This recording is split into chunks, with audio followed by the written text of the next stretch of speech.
Okay, so let's begin.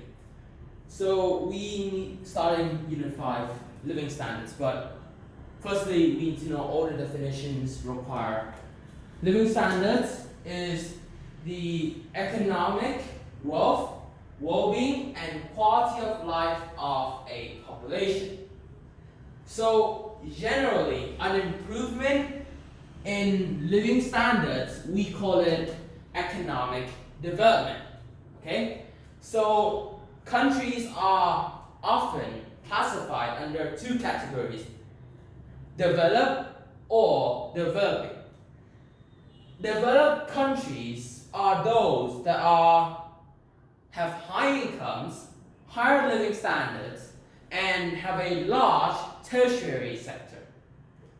Developing nations are nations that are generally reliant on the primary sector, and they have very low incomes and low living standards.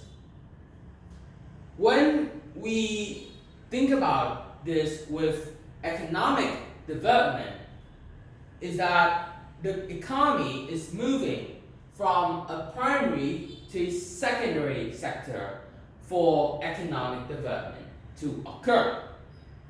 With that in mind, we want to look through the indicators, which will be two: real GDP, real GDP per head, and the Human Development Index, HDI. So firstly, GDP is basically the total value of goods and services produced in an economy over a period of time, so a year.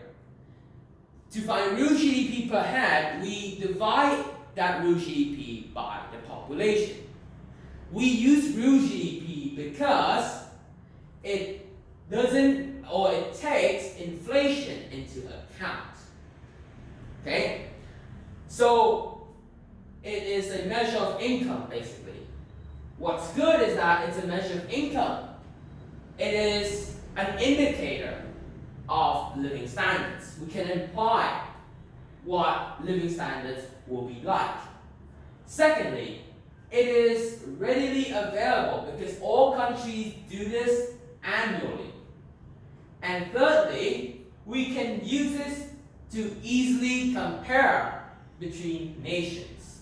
Okay? Now, there are actually four bad things with this. Firstly, it doesn't include other factors such as healthcare, education, pollution, right? Only income. Secondly, you see, there's a lot of income inequality. That means that the income is not equally distributed.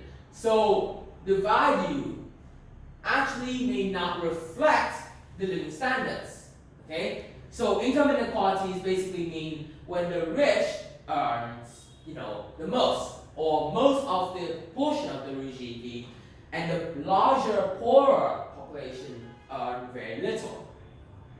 Also, real GDP only talks about the value, not the type. So if a country, gets its real GDP from producing and selling demerit goods, it does not mean that that country has higher living standards, because demerit goods are goods that are more harmful than consumers realize.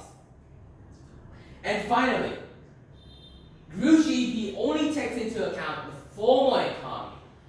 If countries have a large informal economy or black market, then the value is actually underestimated. So another indicator we can look at is HDI, and HDI contains three elements: real GNI per capita, just income. We can also look at life expectancy. So number of years an average person expected to live, and the years of schooling. So good things is that it includes more factors such as healthcare and education. And also this is performed by the UN, in which the data is going to be accurate and that there's going to be little issue about transparency. Okay? But on the other hand, it doesn't include other factors. So income inequality and pollution levels are not being considered. And furthermore, since these three pillars are given kind of equal weighting, this may not reflect their importance. So one factor could be overrated and another factor could be underrated. It really depends upon the nation.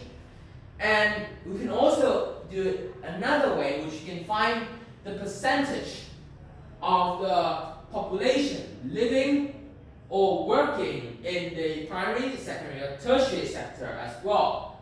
Because if you think about a developing and a developed economy, you can generally think that if there are more of the population living, in the or working in the primary sector, then that's going to be a developed country.